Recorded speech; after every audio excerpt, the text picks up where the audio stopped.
something that is not, I mean, sometimes you cannot stop things from happening because the time, but the time has come, it's right. Because again, through education that you see that because through education that you see all these things are happening, right? It is not, you know, it is not illogical that the generations of people have studied in the United States and Western countries, and it is through the introduction to democratic ideals. Just look at yourself, right? Your experience here.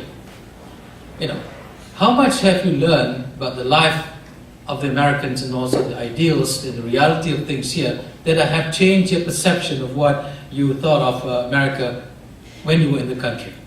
And how much is it in your classrooms, for example? What is valued in your classroom? Is it the exchange of ideas or the suppression of ideas? Right? In my classes, what I would look for students who are very critical, who can challenge and argue and challenge each other and challenge me and challenge other classmates. The A student is one who is always critical of things. Right? And this is what we want to see, critical thinking. Without critical thinking, you know, it's difficult for the country to move because we will always be subjected to the bodies of knowledge that are being passed down to us, that has been packaged, that has been, you know, produced by those who have the means to produce. And education has so many different angles. I will stop after this. Education has different dimensions. When we talk about education, what is it? The process of education means the process of drawing out potentials. Educare, from the Latin word.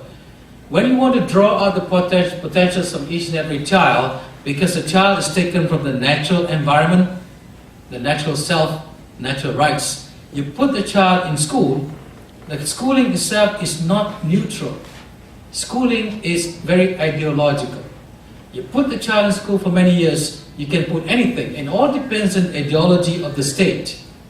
A child in a communist country will be produced as a communist, and if he or she does well in school, you know what they will give?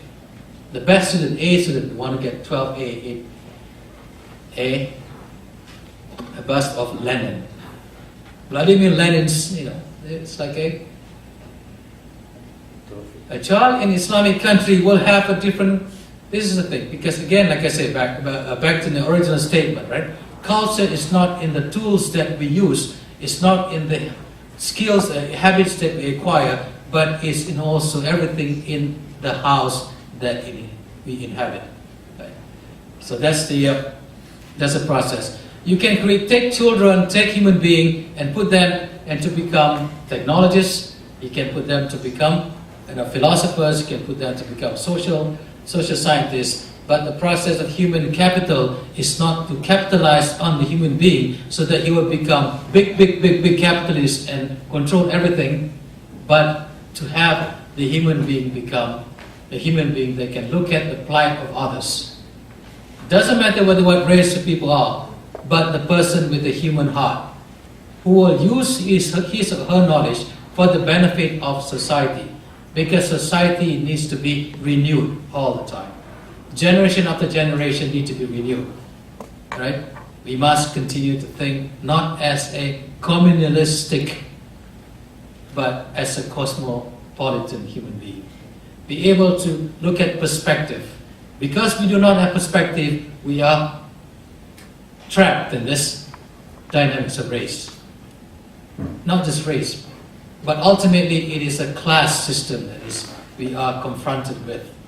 Class of people who are laborers, international class of people, children, people who are only producing for the world economy. Whereas the world economy is controlled by 2%, America is controlled by 2% of its people. 98% of wealth of America is controlled by 2% of it. The Vanderbilts, the old money and the new money. Now, do we want to transform this ideology of political economy to the country? And if it's really transformed, you know, it will become another America of the 55th state, for example. We have inherit all the maladies, and we are looking at more stratification in terms of class, race, and everything. And where is this going? we are entering dangerous zone. We are living in very interesting times, but if you apply theory of chaos, complexity theory, everything can be applied to that. Chaos, final word is it. Complexity and chaos theory says that when an organism, something happens in one place, then it started changing the dynamics. For example, if a butterfly flapped its wings in the Amazon 20 years ago, the wings, the motion from the butterfly can create ripples and create hurricanes 20 years after that, because dynamics.